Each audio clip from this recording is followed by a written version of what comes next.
وہ لوگوں جو ایمان لائے ہو اللہ سے ڈرو، وَلْتَنْظُرْ نَفْسٌ مَّا قَدَّمَتْ لِغَدٍ، اور تم میں سے ہر فرد یہ دیکھے کہ اس نے کل قیامت کے دن کے لیے کیا سامان جمع کیا ہے۔ وَاتَّقُوا اللَّهَ، اور اللہ سے ڈرو، إِنَّ اللَّهَ خَبِيرٌ بِمَا تَعْمَلُونَ، بے شک اللہ تعالیٰ تمہارے سارے اعمال کی خبر رکھتا ہے، تمہارے دن کے اعمال کی بھی خبر رکھتا ہے، تمہارے رات کے اعمال کی بھی خبر رکھتا ہے، تمہاری محفل کی باتوں کو بھی جانتا ہے، تمہاری تنہائی کی باتوں کو بھی جانتا ہے، اور تو اور تمہاری نیتیں، تمہاری سوچ، تمہاری فکر، تمہارے ارادے، ان ساری چیزوں کو اللہ رب العالمین جانتا ہے۔ وہ جو رب کریم نے فرمایا تھا اليوم نختم علی افواہہم، اس دن ہم تمہارے منہ پر مہر لگا دیں گے، وہ بات نہیں کر سکے گی، وہ زبان نہیں چل سکے گی، وتکلمنا ایدیہم، اور تمہارے ہاتھ ہم سے باتیں کریں گے، وتشہد ارجلہم، تمہارے پیر تمہارے خلاف گواہی دیں گے۔ یہ جسم ہمارا نہیں جسے ہم اپنا سمجھتے ہیں، یہ ہمارے خلاف وکیل ہوگا، یہ ہمارے خلاف دلائل دے گا قیامت کے دن۔ اے اللہ ان ہاتھوں، یہ ہاتھ گواہی دیں گے میرے ہاتھوں سے اس نے چوری کی تھی، میرے ذریعے اس نے رشوت دیا تھا، میرے ذریعے اس نے غلط کام کیے تھے، میرے ذریعے اس نے قتل کیا تھا، میرے ذریعے اس نے فلانے پر ظلم کیا تھا۔ یہ پیر گواہی دیں گے اے اللہ ہمارے ذریعے یہ فلانی جگہ پر چوری کے لیے گیا تھا، فلانا جگہ ڈکیتی کے لیے گیا تھا، فلانا جگہ ظلم کے لیے گیا تھا۔ یہ آنکھیں، یہ زبان، یہ اعضاء اللہ کی بارگاہ کے اندر گواہی دیں گی۔ ہمارے کہاں ہوئے یہ، ہمارے کہاں ہوئے؟ ہمارے تو تب ہوں گے جب ہم ان کو اللہ کی بندگی میں گھلائیں گے۔ کل یہ قیامت کے دن ہمارے حق میں گواہی دیں گے، یہ پیر گواہی دیں گے اے اللہ مجھے اس نے تھکا دیا تیری یاد میں کھڑے ہو کر۔ یہ ہاتھ گواہی دیں گے اے اللہ تیرے سامنے ہاتھ اٹھا کر دعائیں کیا کرتا تھا۔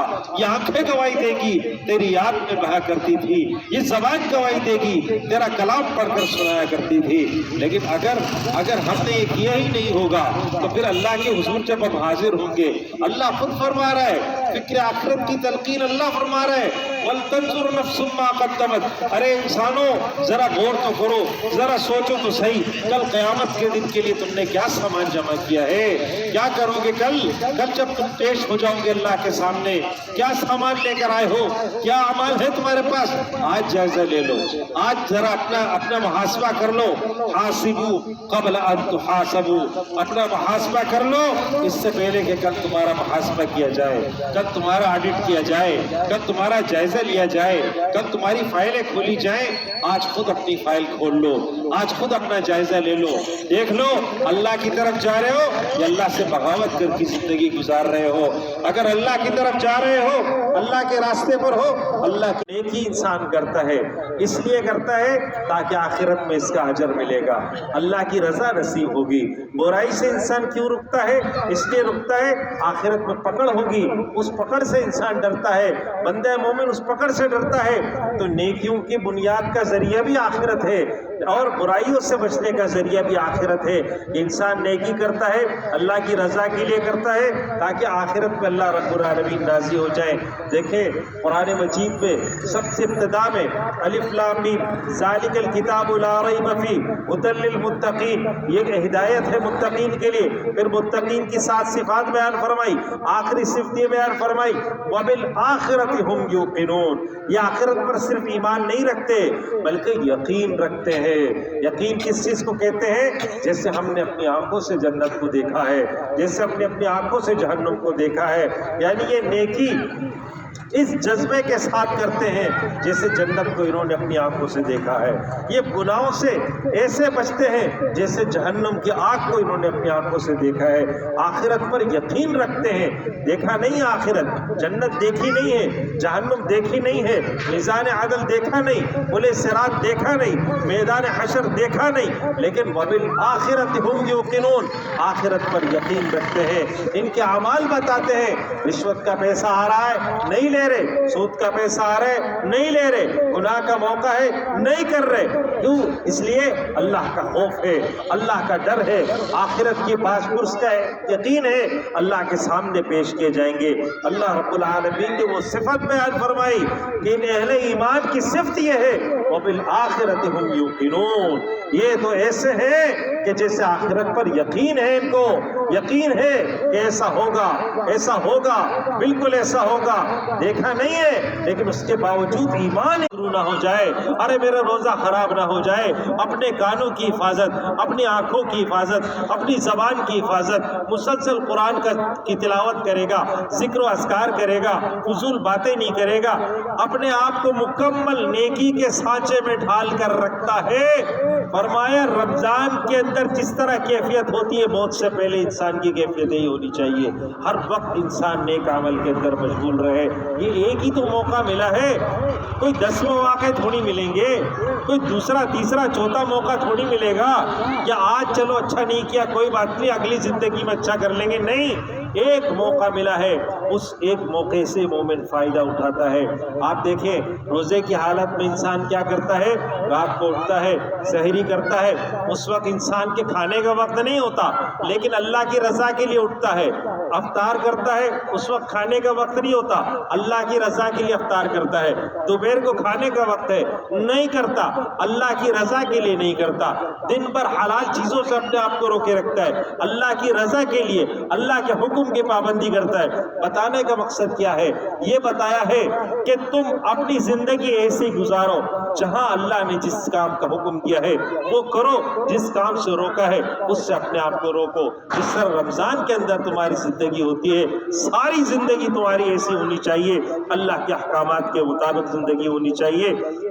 عزیزان محترم، جب آدمی مر جاتا ہے اس کی قیامت شروع ہو جاتی ہے، قبر میں سوال ہوتا ہے من ربک، تیرا رب کون، ما دینک، تیرا نظام زندگی کیا تھا، ما ھذا الرجل الذی بعث فیکم، اس ہستی کے بارے میں کیا جانتے ہو جو رسول اللہ صلی اللہ علیہ وسلم تمہارے درمیان میں موجود ہے۔ اب ہمیں سوچنا ہے ہمارا رب کون ہے، ہمارا حاکم کون ہے، کس کے نظام کے تحت ہم زندگی گزارتے ہیں۔ اللہ کے اللہ، میرا رب اللہ ہے، فرشتہ نہیں پوچھے گا تیرا حاکم کون تھا، کس کے نظام کے تحت زندگی گزارتا تھا، کس کا نظام عدالت تھا، کس کا نظام سیاست تھا، کس کا نظام معیشت تھا، کس کا نظام معاشرت تھا، کس کا نظام حکومت تھا، اس وقت کیا جواب دیں گے کس کا نظام تھا؟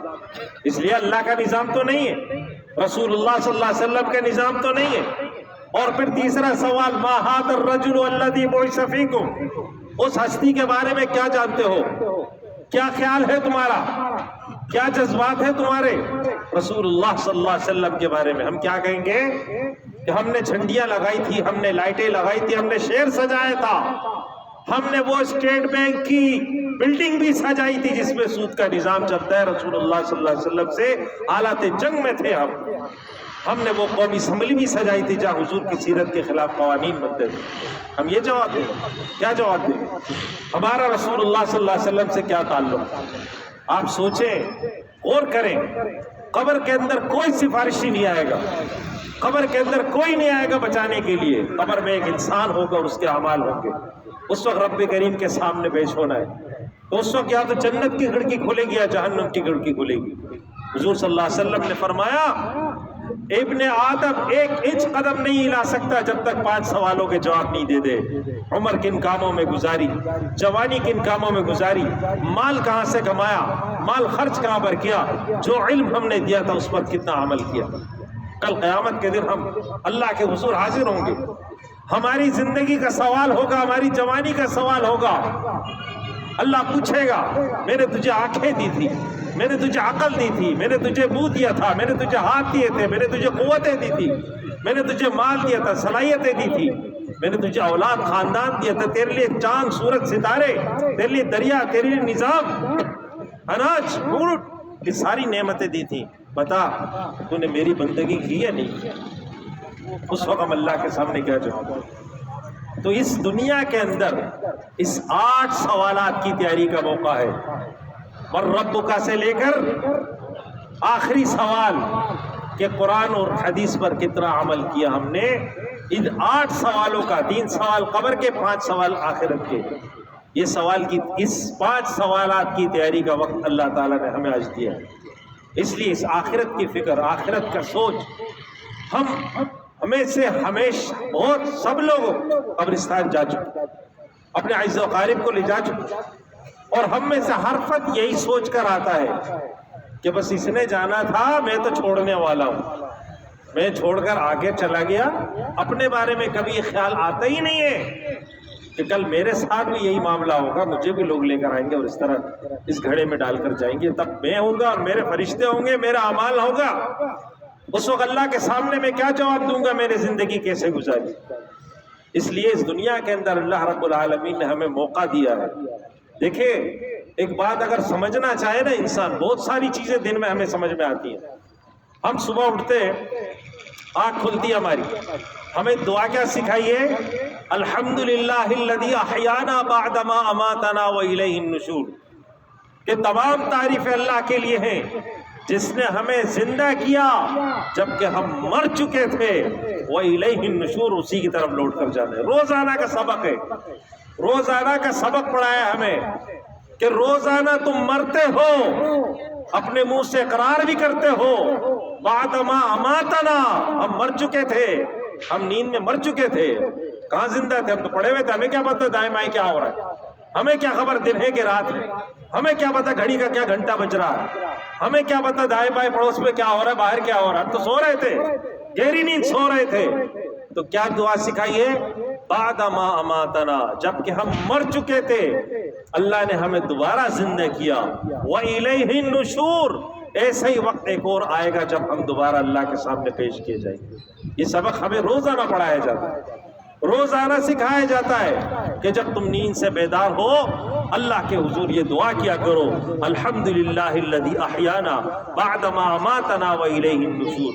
جن لوگوں کے پاس فکر آخرت نہیں ہے، آپ دیکھیں اس نظام زندگی کو دیکھیں جہاں آخرت کی سوچ، آخرت کے فکر نہیں ہے، تو وہاں یہ ہوتا ہے کہ جب ماں باپ بوڑھے ہو جائیں ان کو اولڈ ہاؤس کے اندر بھرتی کر دیا جائے، سال میں ایک دن مدر ڈے آئے، کیک بھیج دیا جائے ڈاک کے ذریعے، ایک لیٹر بھیج دیا جائے، کارڈ بھیج دیا جائے، ہیپی مدر ڈے، باپ کا دن آئے گا ہیپی فادر ڈے، یہ ان کے دن ہے، ہمارے نہیں ہے۔ ہمارا بندہ مومن کا تو ہر دن مدر ڈے اور ہر دن فادر ڈے ہے، ہر دن ماں کی خدمت کر کے جنت کماؤ، ہر دن باپ کی خدمت کر کے جنت کماؤ۔ ہمیں تو ایک سال ہے ہی نہیں، یہ تو وہ ہے۔ اور ہمیں کیا تعلیمات ہیں؟ وَقَضَىٰ رَبُّكَ أَلَّا تَعْبُدُوا إِلَّا إِيَّاهُ وَبِالْوَالِدَيْنِ إِحْسَانًا، تیرا رب کا فیصلہ یہ ہے کہ تو اللہ کی بندگی کرے گا اور اپنے والدین کے ساتھ احسان کرے گا، اپنے والدین کے سامنے جھک کر رہو، اپنے والدین کی خدمت کرو۔ والدین کی خدمت کے اندر رضی الرب فی رضی الوالد وسقط الرب فی سقط الوالد، رب کی رضا والد کی رضا میں ہے، رب کی ناراضگی والد کی ناراضگی میں۔ ہمیں تو یہ تعلیمات دی ہے، الجنت تحت اقدام الامہات، جنت کہاں ڈھونڈ رہے ہو؟ جنت ماؤں کے قدموں کے نیچے۔ اس آخرت کے حوالے سے بنی اسرائیل کا ایک آدمی تھا، اس کا واقعہ آتا ہے بخاری شریف میں۔ اس نے اپنے بچوں سے کہا، یہ بات اس کو معلوم تھی آخرت میں حساب ہوگا، آخرت میں پوچھا جائے گا، آخرت میں اللہ تعالیٰ محاسبہ فرمائیں گے۔ اس نے اپنے بچوں سے کہا کہ جب میں مر جاؤں میری لاش کو جلا دینا، اس لاش کو جلانے کے بعد اس رات کو چورا کرنا، چورا کرنے کے بعد کچھ چورا اس کا دریا میں نہروں میں بہا دینا، کچھ پہاڑ پہ چڑھ کے ہوا میں اڑا دینا، کچھ مٹی میں دبا دینا۔ خیال تھا میں ایسا ریزہ ریزہ ہو جاؤں گا، بکھر جاؤں گا تو دوبارہ جمع ہی نہیں ہو سکوں گا، اللہ پوچھے گا بھی نہیں میرے سے۔ ڈر خوف، اللہ کا سامنا کون کر سکتا ہے؟ بیٹوں نے ٹھیک ویسے ہی کیا اس کے ساتھ۔ حدیث میں آتا ہے اللہ تعالیٰ نے اس سے پوچھا کہ میرے بندے تو نے یہ حرکت کی، کیوں ایسا کیا؟ کیوں جلانے کا حکم دیا؟ کیوں ریزہ ریزہ کرنے کا حکم دیا؟ اس آدمی نے جواب میں پتہ ہی کیا کہ اس نے کہا کہ اللہ تیرے ڈر کی وجہ سے، تیرے سامنا کرنے سے ڈرتا تھا، تیرے ڈر کی وجہ سے، تیرے خوف کی وجہ سے کہ میں تیرا سامنا نہیں کر سکتا، میں نے یہی سوچا کہ میں ریزہ ریزہ ہو جاؤں گا تو سامنے نہیں آ سکوں گا۔ حدیث میں آتا ہے اللہ تعالیٰ نے پھر پوچھا اچھا میرے ڈر کی وجہ سے؟ فرمایا اللہ تعالیٰ نے فرمایا جا مجھے مہربان کر، اللہ کی خوف کی وجہ سے۔ وَلِمَنْ خَافَ مَقَامَ رَبِّهِ جَنَّتَانِ، اللہ نے فرمایا جو اپنے رب کے سامنے کھڑے ہونے سے ڈرا، اللہ کے سامنے پیش ہونے سے ڈرا، جس کے دل میں خوف پیدا ہوا، فرمایا اس کے لیے وہ صحابی کہ جن کے آنے پر شیطان راستہ بدل لیتا تھا، وہ صحابی جن کے بارے میں فرمایا لو کان بعدی نبی لکان عمر، اگر میرے بعد کوئی نبی ہوتا تو عمر ہوتے۔ وہ صحابی کہہ رہے کاش میں تنکا ہوں۔ حضرت ابوبکر صدیق رضی اللہ تعالیٰ عنہ تمام انبیاء کے بعد متفقہ طور پر سارے انسانوں میں افضل ترین انسان، وہ چڑیا کو دیکھ کر کہتے ہیں کہ چڑیا تم کتنی اچھی ہے، ڈال سے دوسری ڈالی، دوسری سے پہلی ڈالی، تم سے آخرت میں حساب نہیں لیا جائے گا، ابوبکر سے تو حساب لیا جائے گا۔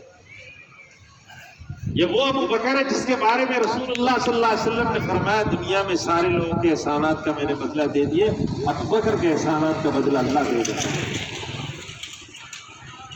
حضرت عثمان